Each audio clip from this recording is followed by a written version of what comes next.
میں نے اس کا کام کرا دیا۔ اس کی عمر تقریباً 60 سال تھی۔ اس کے دکاندار بیٹے کی عمر 40 سال تھی اور اس کے 7-8 بچے تھے۔ اس طرح اس دکاندار کے ساتھ میرا تعلق پیدا ہو گیا۔ میں اس کا نام نہیں لکھوں گا، اسے دکاندار ہی کہوں گا۔ لیکن یہ شخص دکاندار کم ہی تھا، وہ پنچ تھا اور خاصی اہمیت کا حامل۔ اس اہمیت کا نشان پیپلز پارٹی کا جھنڈا تھا جو اس کی دکان پر لہراتا رہتا تھا۔ پارٹی کی عہدیداری کی وجہ سے پولیس اور محلے میں اس کا اثر و رسوخ چلتا تھا۔ یہاں میں یہ بات صاف کرنا چاہتا ہوں کہ سیاسی پارٹی بازی سے مجھے کوئی دلچسپی نہیں، نہ میں پیپلز پارٹی کے خلاف یا کسی پارٹی کے حق میں کوئی بات کہنا چاہتا ہوں۔ ملک میں جو بھی پارٹی برسر اقتدار آئی، اس کے کارندوں نے اسی طرح گلی محلے میں حکومت کی، جس طرح پیپلز پارٹی کے دور میں ہوتا رہا ہے۔ ایوب کے دور میں پی ٹی ممبر فرعون بنے رہے اور انہوں نے قانون اور پولیس کو اپنے ہاتھ میں لیے رکھا۔ اس سے پہلے بھی جس پارٹی کی حکومت آئی، اس کے کارندوں نے ایسی ہی غیر قانونی حرکتیں کیں اور وہ قانون سے بالاتر رہے۔ میں جس وقت کی بات سنا رہا ہوں، یہ پیپلز پارٹی کی بادشاہی کا وقت تھا اور یہ دکاندار ان لوگوں میں سے تھا جو اس بادشاہی کے کل پرزے تھے۔ یہ شخص شیریں زبان تھا، آپ چرب زبان کہہ لیں، باتوں سے دل موہ لیتا تھا۔ ایک روز اس نے مجھے کہا کہ ایک محلہ کمیٹی بنانی چاہیے جو ساری آبادی کے مسائل حل کرے اور حکومت کے سامنے آبادی کی نمائندگی کرے۔ مجھ میں خلوص اور سادگی ہے اور یہی میری 2 کمزوریاں ہیں۔ میں نے اس دکاندار کی تجویز کو بہت پسند کیا۔ میں تو پہلے ہی اس کا قائل تھا کہ ہر محلے میں ایک کمیٹی بن جائے تو ہمارے بہت سے مسائل، تنازع اور گھریلو جھگڑے مل بیٹھ کر ختم کیے جا سکتے ہیں۔ ہم نے پہلا اجلاس ایک اور آدمی کی بیٹھک میں کیا اور محلے کمیٹی کی تشکیل ہو گئی۔ تمام ممبروں کے ذمے مستقل طور پر چندے کی پابندی لگائی گئی۔ یہ دکاندار خزانچی بن گیا اور مجھے بھی عہدیداروں میں شامل کر لیا گیا۔ اس سلسلے میں اس دکاندار کے ساتھ میل ملاقات زیادہ ہو گئی۔ محلہ کمیٹی میں چندہ آنے لگا جو اس شخص کے ہاتھوں خرچ ہوتا تھا۔ 1-2 واقعہ سے میں سمجھ گیا کہ یہ شخص دیانتدار نہیں اور بہت چالاک آدمی ہے، لیکن اس کی زبان کا جادو ایسا تھا کہ میں اس سے متاثر بھی تھا۔ میری بیوی کا اس کے گھر آنا جانا زیادہ تھا۔ میں نے اپنے ایک کمرے کے مکان کو وسعت دینے کے لیے محکمے سے مزید قرض کی درخواست کی۔ محکمے نے 15,000 روپے کا قرض برائے تعمیر مکان منظور کر دیا۔ اس کی پہلی قسط 5,000 روپے مجھے ملی تو میری بیوی نے کہا کہ میں یہ رقم اس کے نام جمع کرا دوں۔ میں نے اسے کہا کہ یہ رقم اس کے نام جمع ہو یا میرے نام، اس سے کیا فرق پڑتا ہے، یہ مکان پر خرچ ہوگی۔ بیوی کہنے لگی کہ میں یہ رقم اس کے باپ کو دے دوں اور اسے کہوں کہ تعمیر کا سامان وہ خریدا کرے اور تعمیر کی نگرانی بھی کرے۔ میں نے یہ تجویز اس لیے مان لی کہ میرے پاس ان کاموں کے لیے وقت نہیں تھا اور تجربہ بھی نہیں تھا۔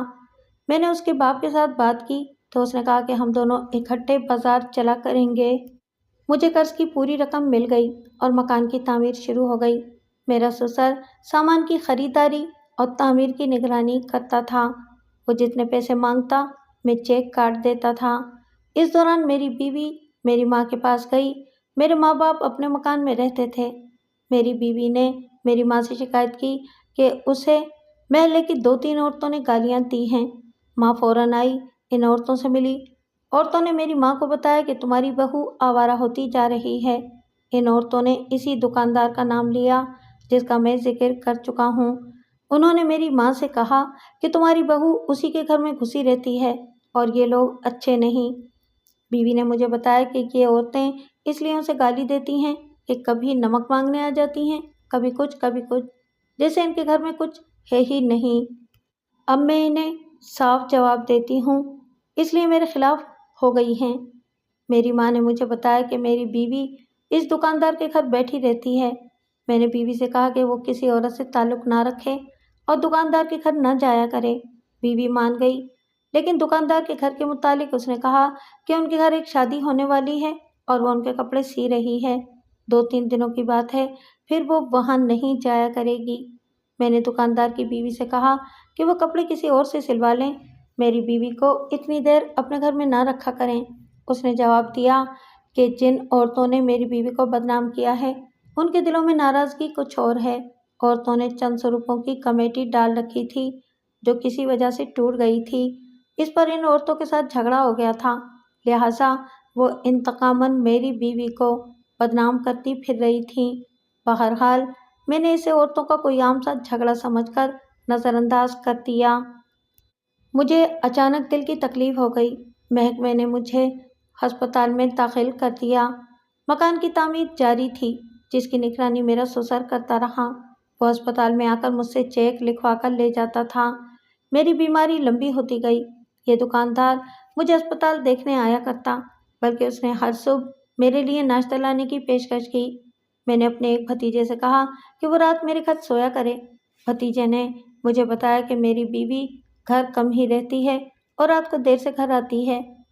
میرے بچے چھوٹے تھے۔ پتہ چلا کہ میری بیوی ان کی طرف توجہ نہیں دیتی۔ بھتیجا 2 راتیں میرے کہنے پر میرے گھر سویا تھا۔ پھر میرے بڑے بھائی نے، جو قریب ہی رہتا تھا، مجھے بتایا کہ میری بیوی اس دکاندار کے ساتھ اسکوٹر پر پھرتی رہتی ہے اور رات دیر تک اسی کے ساتھ کہیں باہر رہتی ہے۔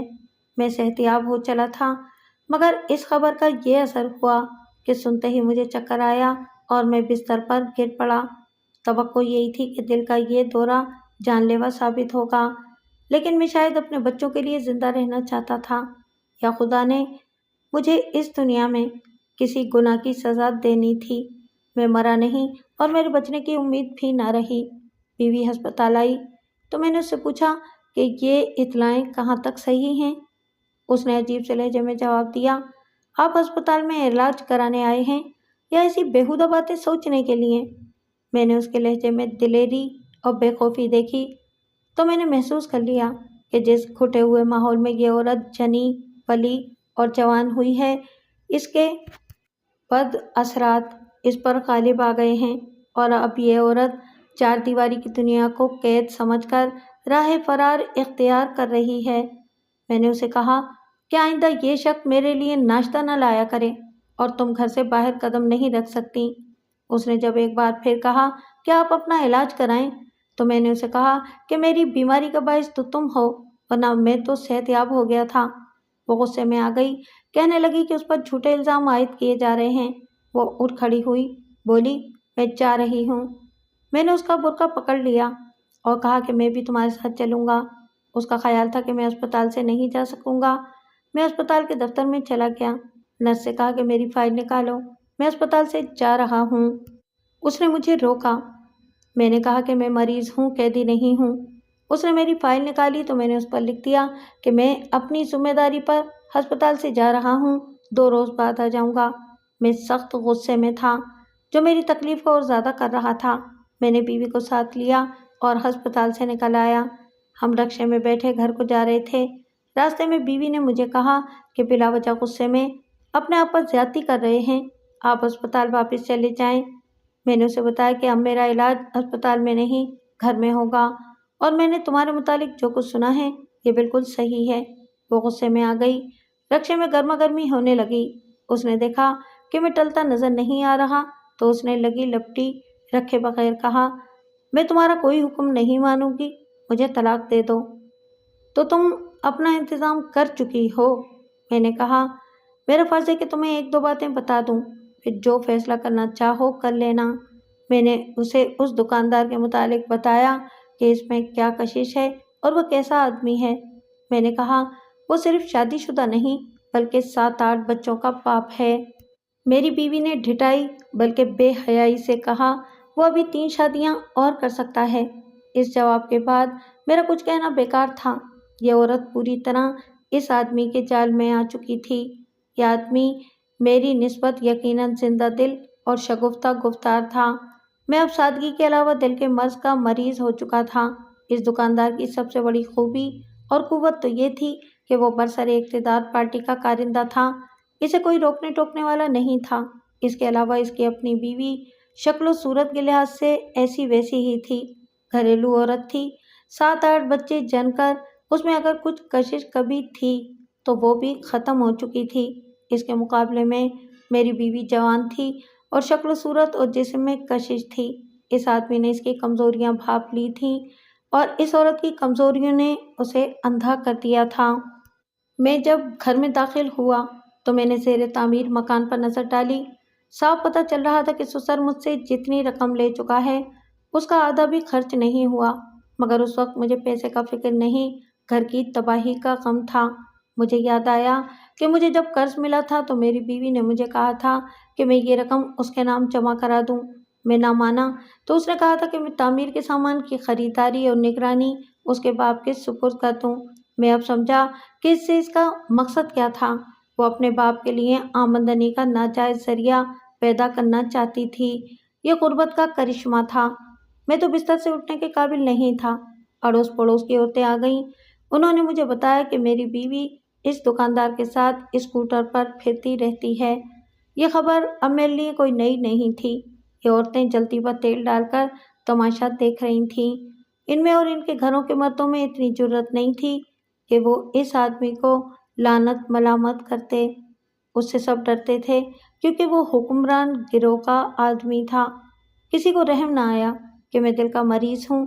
عورتیں میرے پاس آتیں اور مجھے بھڑکا کر چلی جاتیں۔ میں نے اپنی بڑی بچی کو، جس کی عمر 13 سال تھی، دیکھا۔ اس کا منہ سوجا ہوا تھا۔ میں نے اس سے پوچھا کہ اسے کیا ہوا ہے۔ اس پر اتنی دہشت طاری تھی کہ بولتی نہیں تھی۔ بیوی نے کہا کہ اس نے اسے مارا تھا کیونکہ یہ گھر کا کام کاج نہیں کرتی۔ میں نے بیوی سے کہا کہ تم نے اسے اتنا مارا ہے کہ اس کا تو چہرہ ہی سوج گیا ہے۔ بیوی ادھر ادھر ہوئی تو میری اس بچی سے چھوٹی بچی نے مجھے بتایا کہ میں جب اسپتال میں تھا تو میری بیوی رات بہت دیر تک باہر رہتی تھی۔ بچوں کی اسے کوئی پرواہ نہیں تھی۔ ایک رات وہ باہر سے آئی تو میری بڑی بچی نے اسے غصے سے کہا کہ وہ گھر کیوں نہیں ٹھہرتی۔ میری بیوی نے بچی کو ظالموں کی طرح پیٹا اور منہ پر اتنے گھوسے مارے کہ بچی کا چہرہ سوج گیا۔ آپ اندازہ کر سکتے ہیں کہ میرے بچوں پر ماں کے ظلم و تشدد کا کیا اثر پڑا ہوگا۔ میری ماں کو اطلاع ملی کہ میں اسپتال سے آ گیا ہوں تو وہ آ گئی۔ اس وقت میری بیوی مجھے بتائے بغیر کہیں چلی گئی تھی۔ میری ماں آئی تو کچھ وقت بعد میری بیوی بھی آ گئی۔ ماں نے اسے کہا کہ تمہارا خاوند بیمار ہے اور تم باہر سیر کرتی پھر رہی ہو۔ میری بیوی نے جواب دیا، یہ کون ہے؟ میں اسے اپنا خاوند مانتی ہی نہیں۔ اس پر ان دونوں میں گالی گلوچ ہوتی رہی۔ ماں غصے سے اٹھی اور اپنے گھر کو جانے لگی۔ مجھ میں اٹھنے کی ہمت نہیں تھی، پھر بھی میں اٹھا اور ماں سے کہا کہ میں اس گھر میں نہیں رہوں گا۔ بیوی نے مجھے نہ روکا، ماں نے روکا اور کہا کہ میں اس حالت میں نہ اٹھوں۔ میں نے اس کی ایک نہ سنی اور اس کے ساتھ چلا گیا۔ رات ماں کے گھر گزاری۔ صبح اس امید پر اپنے گھر آ گیا کہ بیوی کا غصہ اتر چکا ہوگا اور اس کے ساتھ صلح صفائی ہو جائے گی۔ بیوی نے مجھے ناشتہ دیا۔ اتنے میں دروازے پر دستک ہوئی۔ میری بیوی نے جا کر دروازہ کھولا۔ میں کمرے میں تھا۔ بیوی دروازہ بند کر کے آئی۔ میں نے بچی سے پوچھا کہ کون آیا تھا۔ بچی نے بتایا کہ وہی دکاندار آیا تھا۔ وہ میری بیوی سے کچھ کہہ کر چلا گیا۔ اپنی بیوی کو میں نے دیکھا، جلدی جلدی برقع پہن کر باہر جانے لگی۔ میں نے اس کا برقع پکڑ لیا اور کہا کہ میں اسے باہر نہیں جانے دوں گا۔ اس نے کہا کہ میں اپنی مرضی کروں گی، میں آزاد ہوں، اور وہ چلی گئی۔ اس کی بڑی بہن قریب ہی رہتی تھی۔ میں بڑی مشکل سے اٹھا اور اسے جا کے بتایا۔ وہ غصے میں میرے گھر آئی۔ میری بیوی جب واپس آئی تو بڑی بہن نے اسے برا بھلا کہا۔ میری بیوی اس قدر دلیر ہو چکی تھی کہ اس نے اپنی بڑی بہن کی چٹیاں پکڑ لی اور دونوں بہنوں میں مار کٹائی ہوئی۔ میری بیوی کی خالہ کو پتہ چلا تو اس نے آ کر اسے لعن طعن کی۔ پھر میرا سسر آیا۔ میں نے اسے ساری واردات سنائی تو وہ مجھ پر برس پڑا کہ میں اس کی بیٹی کو بدنام اور پریشان کر رہا ہوں۔ اس نے غصے سے کہا کہ ان عورتوں کو بلاؤ جو میری بیوی کے خلاف باتیں کرتی ہیں۔ میں نے ایک عورت کو بلوا لیا۔ اس نے میرے سسر کو بتایا کہ اس کی بیٹی کس حد تک جا پہنچی ہے۔ پھر ایک اور عورت آ گئی۔ اس نے بھی میرے سسر کو یہی کہانیاں سنائیں۔ اس پر اوس پڑ گئی۔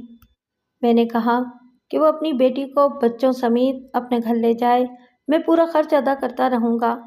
اس وقت گھر میں جو پیسے ہیں اور جو آٹا، دانہ اور چینی وغیرہ ہے وہ بھی لے جائے۔ میں بیمار ہوں، مجھے سکون سے علاج کرانے دیں۔ سسر یہ کہہ کر چلا گیا کہ کل آ کر لے جاؤں گا، مگر وہ دوسرے دن اسے لینے نہ آیا۔ مجھے معلوم ہوا کہ میری بیوی کے ایک بھائی نے اس تجویز کی مخالفت کی تھی۔ اس نے کہا تھا کہ اس طرح تو وہ بدنام ہو جائیں گے۔ میری ساس آئی تو میں نے اسے کہا کہ اپنی بیٹی کو لے جائے، میں خرچہ دوں گا۔ ساس نے میرے گھر میں جتنے پیسے تھے وہ لیے، آٹا چینی گھی وغیرہ سمیٹا اور میرے بیوی بچوں کو اپنے گھر لے گئی۔ اس سے مجھے کچھ سکون ملا۔ میں نے مکان کو تالا لگایا اور اپنی ماں کے گھر چلا گیا، مگر دوسرے ہی روز میری بیوی بچوں کو ساتھ لیے واپس آ گئی۔ کہنے لگی کہ اپنے گھر رہوں گی۔ میری ماں نے اسے رکھنے سے انکار کر دیا۔ وہ پھر چلی گئی۔ اب اس کی ایک بہن کا خامند اسے میرے پاس لایا اور اس نے کہا کہ اب یہ کوئی ایسی ویسی حرکت نہیں کرے گی۔ میں اسے اپنے گھر لے گیا۔ اس عورت کو میں نے دل سے اتار دیا تھا، لیکن اپنے خلوص اور اخلاق کے تحت میں یہ بھی چاہتا تھا کہ اسے تباہی سے بچا لوں۔ مجھے معلوم تھا کہ یہ دکاندار اسے ذلیل و خوار کر کے چھوڑ دے گا۔ میرے دفتر میں یہ اطلاع پہنچ چکی تھی کہ میں اسپتال سے چلا گیا ہوں۔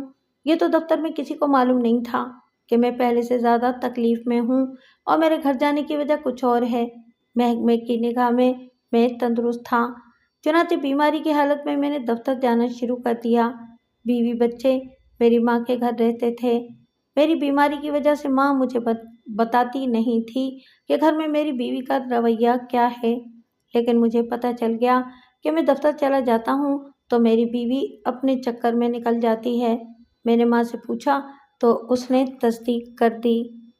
ایک صبح میں نے بیوی کو بہت ڈانٹا اور اسے باہر جانے سے منع کیا۔